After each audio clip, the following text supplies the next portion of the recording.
Mukunda jewellers మొట్టమొదటి factory outlet లో long హారాల పండుగ. ఈ ఆఫర్ నవంబర్ 8 నుండి 16 వరకు.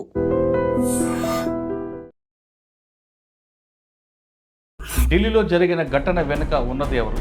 ఆ జరిగిన మెటీరియల్ యొక్క ఇంపాక్ట్ ఏ విధంగా ఉంటుంది?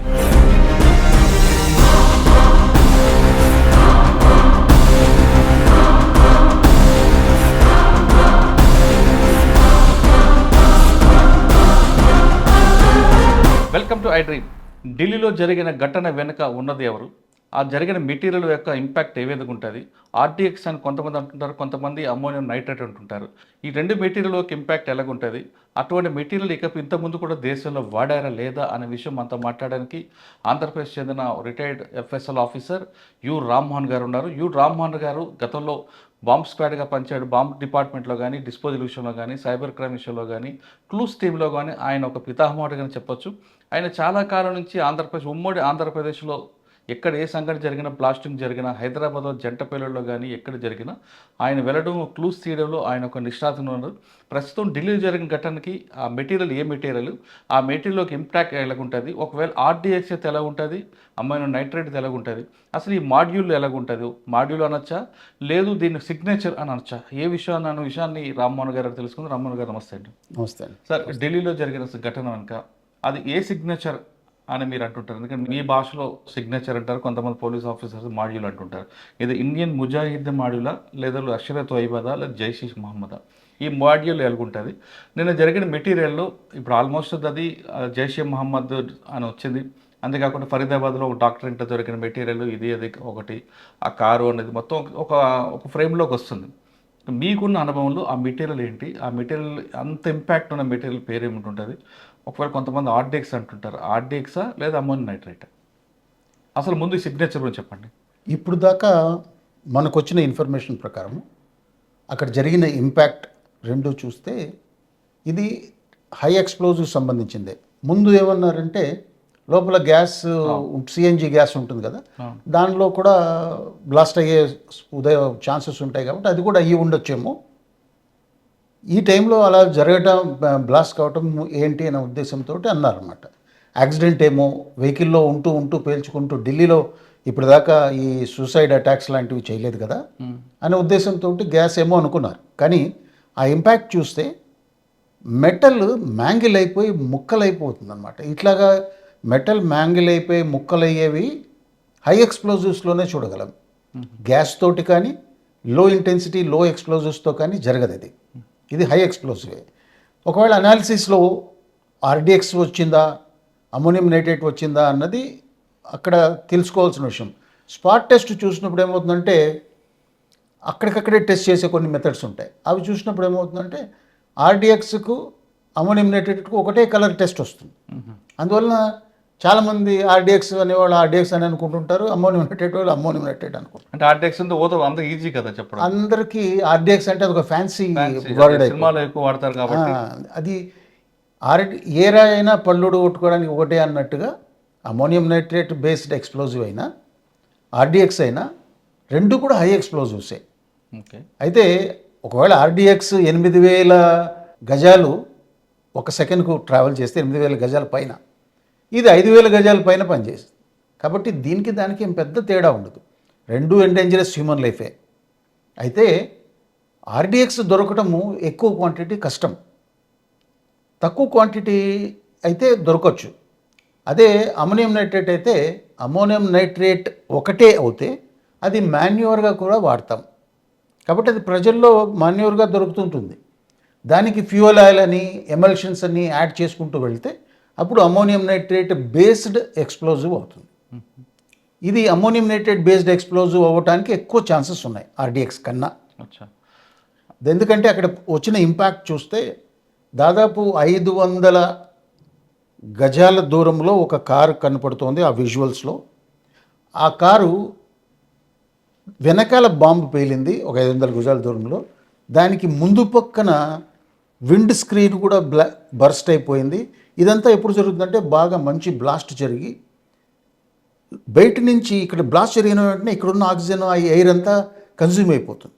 బయట నుంచి మళ్ళీ ఆక్సిజన్ లోపలికి గష్ అవుతూ లోపలికి వస్తుంది. ఆ టైంలో ఇంపాక్ట్ కారు ఇటు ఉన్నా కూడా బ్యాక్ ఎక్స్ప్లోజివ్ ఉన్నా కూడా ఇక్కడ కూడా ఇంపాక్ట్ వస్తుంటుంది. అట్లా ఆ కారుకు వచ్చింది అంటే ఖచ్చితంగా అమ్మోనియం నైట్రేట్ బేస్డ్ ఎక్స్ప్లోజివ్ అయినా ఆర్డిఎక్స్ బేస్డ్ ఎక్స్ప్లోజివ్ అయినా క్వాంటిటీ ఖచ్చితంగా ఎక్కువ ఉన్నట్టు లెక్క. అచ్చా. మేబీ ఒక దాదాపు 70 నుంచి 100 కేజీలు మినిమం ఉండడానికి ఛాన్సెస్ ఎక్కువ ఉంది దాంట్లో, అక్కడ ఉన్న ఇంపాక్ట్ని బట్టి.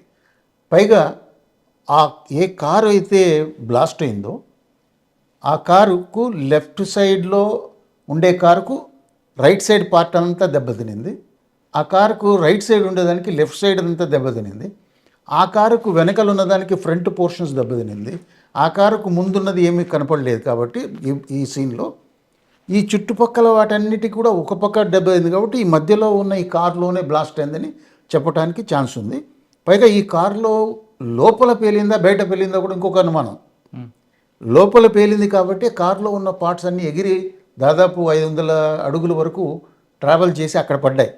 అవన్నీ తీసుకొని వచ్చి పెడుతున్నారు, కొన్ని విజువల్స్లో చూసినట్టు జరిగింది. అంటే విజువల్స్ చూసి చెప్తున్నాను, నేను ఇంకా ఫిజికల్గా క్రైమ్ సీన్కి వెళ్ళకపోయినా విజువల్స్లో ఆ మాత్రం ఇన్ఫర్మేషన్ అవైలబుల్ ఉంది. ఓకే. సో కారులో మనుషులు ఉండి ఉంటే, ప్రయాణం చేస్తూ ఉండి ఉంటే వాళ్ళందరూ కూడా ముక్కలైపోయి ఆ ముక్కల్లో నుంచి, ఆ టిష్యూలో నుంచి, బోన్లో నుంచి డిఎన్ఏ తీసి వాళ్ళు ఎవరో కనిపెట్టాల్సిన అవసరం వస్తుంది.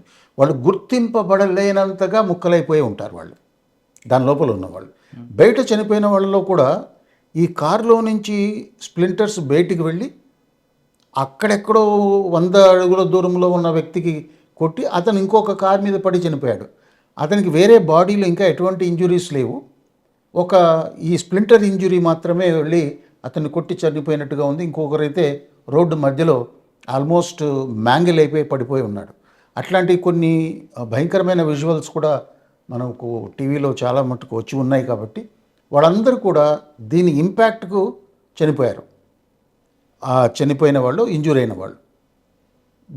ఇది సిగ్నేచర్ ఏమనిపిస్తోందంటే వెహికల్ రావటం, వెహికల్లో మనుషులు ఉండి వాళ్ళే స్విచ్ ఆన్ చేసుకొని పేలటము, ఇదంతా విబిఐఈడి అంటారు, vehicle Born improvised explosive device అని అంటుంటారు అన్నమాట. ఇది పుల్వామాలో ఇట్లాగే జరిగింది.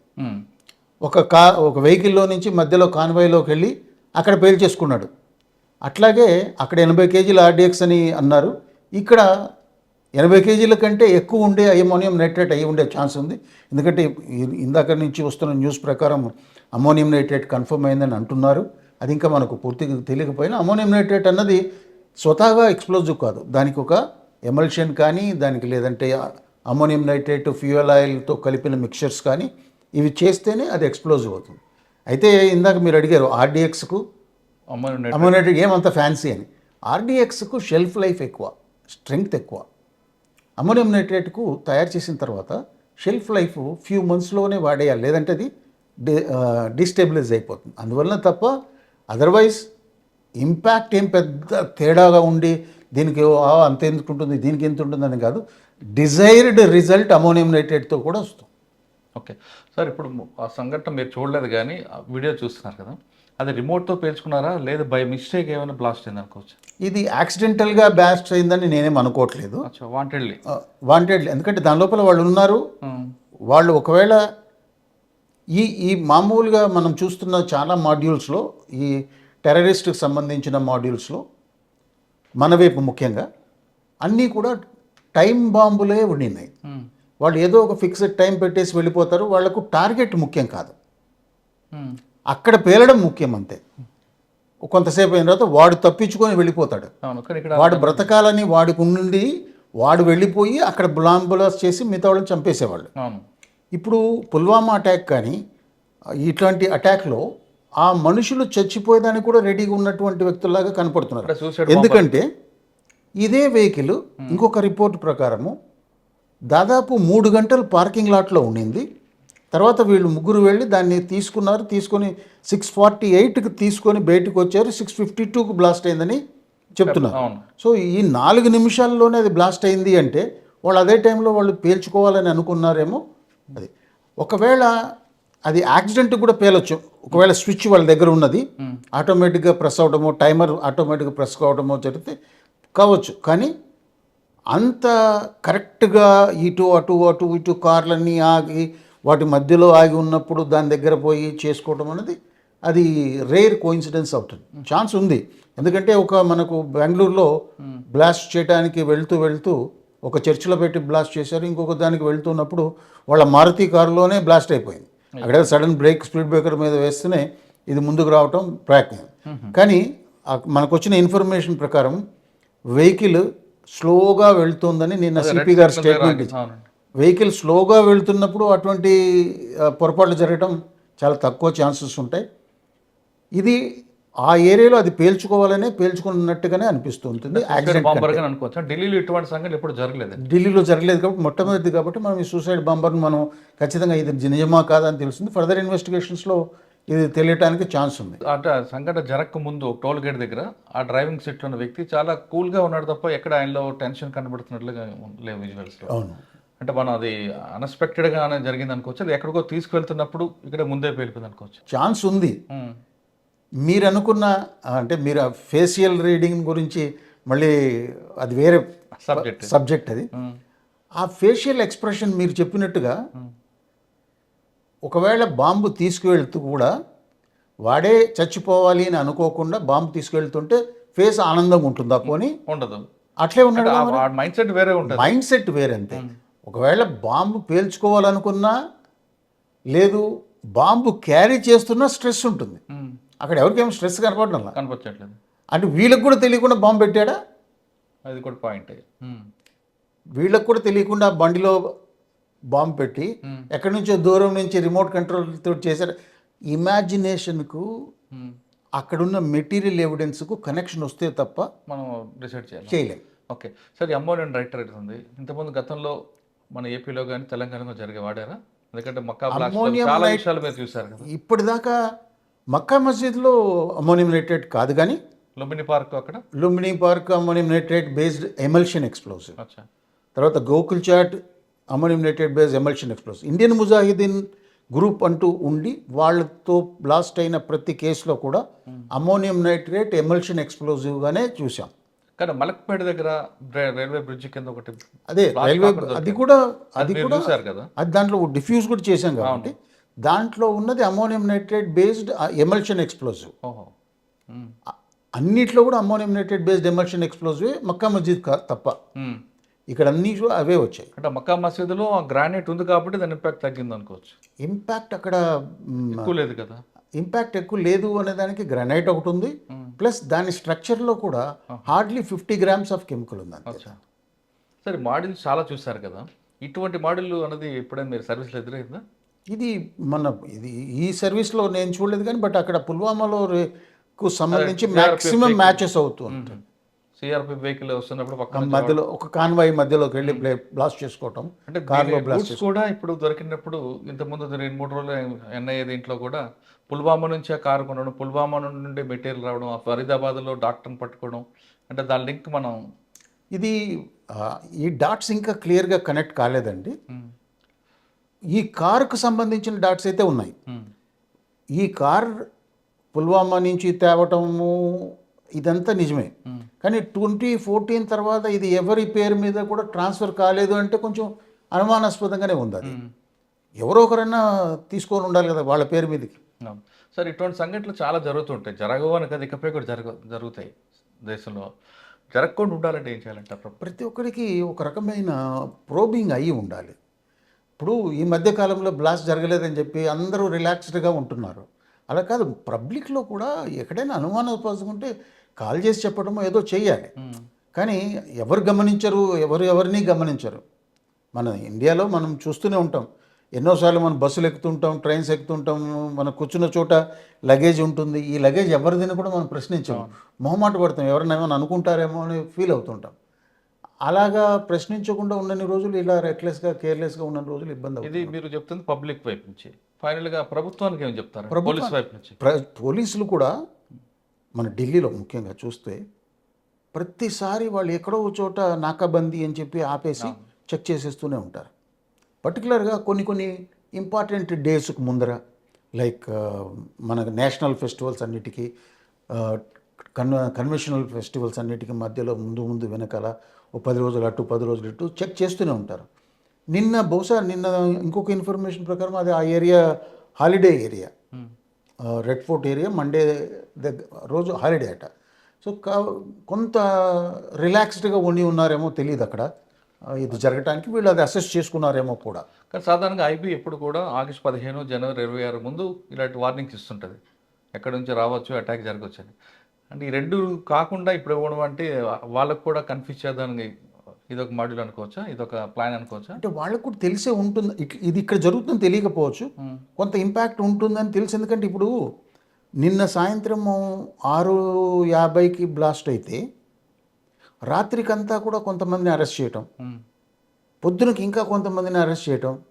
ఇది ఎక్కడో గుజరాత్లో వేరే అరెస్ట్ అయిన డాక్టర్ను, హైదరాబాద్ బేస్డ్ డాక్టర్ని అక్కడ పట్టుకోవడం, రెజిన్ అనే కెమికల్ తయారు చేస్తున్నాడని చెప్పి పట్టుకోవటం, ఇవన్నీ చూస్తే వాళ్లకు దీని వెనకాల ఏదో ఒక కొంత యాక్టివిటీని వాళ్ళు ఫాలోఅప్ చేస్తూ ఉండి ఉంటారు.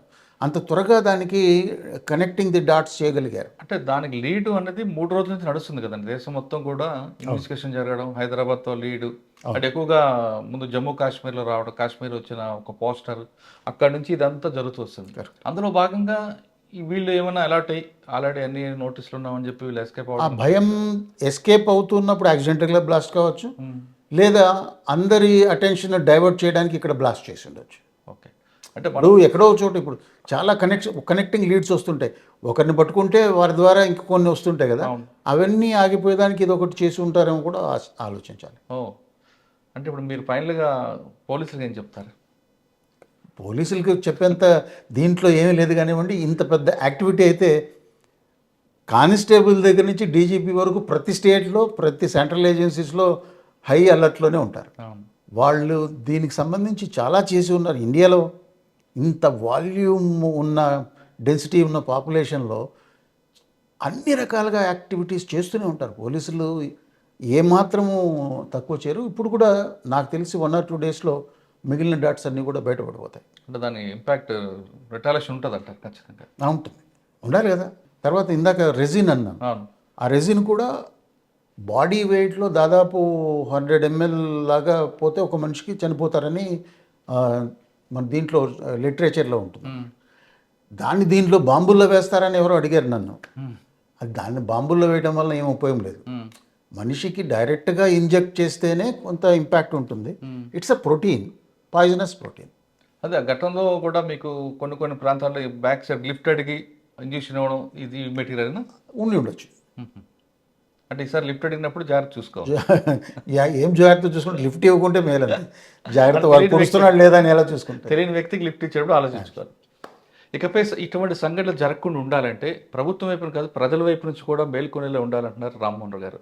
ఎక్కడైనా అనుమానాస్పద వ్యక్తులు కనబడినా, అనుమానాస్పద వస్తువులు కనబడినా మీ వంతు బాధ్యతగా దగ్గరలో ఉన్న పోలీస్ స్టేషన్ చెప్తే కానీ ఇటువంటి సంఘటనలకి పుల్ స్టాప్ పెట్టడం కష్టం అంటున్నారు రామ్మోహన్ గారు. ఇది ఢిల్లీ సంఘటనపై రామ్మోహన్ గారి అభిప్రాయం. మరో విషయంలో మళ్ళీ కలుద్దాం. అంతవరకు నమస్తే. Thank you sir. Thank you.